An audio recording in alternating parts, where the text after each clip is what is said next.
Hello all, welcome back to my channel Anu Ajay Official.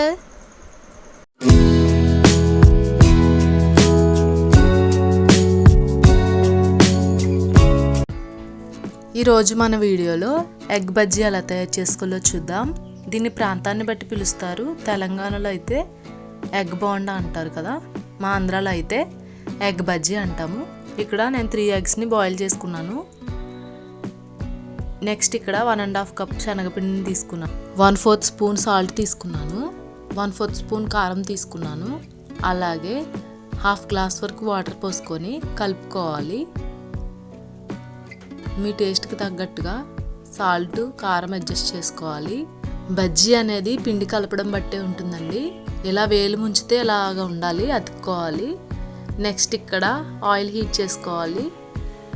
ఇక్కడ మనం garnishing కోసం salt, కారం, అలాగే 1 table spoon garam masala, 1 table spoon sambar powder వేసుకున్నానండి. ఆయిల్ హీట్ అయ్యాక ఎగ్ని పిండితో బాగా కోట్ చేసుకుని ఆయిల్లో వేసుకోవాలి. మీడియం టు లో ఫ్లేమ్లో ఫ్రై చేసుకోవాలండి. ఇక్కడ చూపిస్తున్నాను కదా, ఇలా కోట్ చేసుకోవాలి. ఎగ్కి చిన్న నాటు పెట్టుకోండి, పేలకుండా ఉంటుంది. ఎగ్ మంచిగా ఫ్రై అయ్యే వరకు లో టు మీడియం అడ్జస్ట్ చేసుకొని ఫ్రై చేసుకోవాలి. ఒక సైడ్ బ్రౌన్ కలర్ వచ్చాక నెక్స్ట్ సైడ్ కూడా టర్న్ చేసుకోవాలి.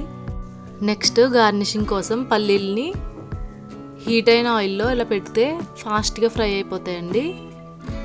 చాలా క్రిస్పీగా కూడా ఉంటాయి. కొంచెం కలర్ చేంజ్ అయ్యాక తీసి పక్కన పెట్టేసుకోండి.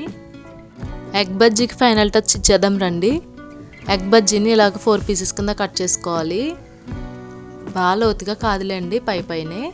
నెక్స్ట్ మనం ఫ్రై చేసుకున్న పల్లీల్ని, అలాగే గార్నిషింగ్ కోసం తయారు చేసుకున్న మసాలాని, ఆనియన్స్ని వేసుకోవాలి. లైట్గా నిమ్మరసాన్ని పిండుకొని తినేయడమే. చాలా అంటే చాలా బాగుంది. మీరు కూడా తప్పకుండా ట్రై చేసి ఎలా ఉందో కామెంట్ చేయండి. Thank you for watching. Bye.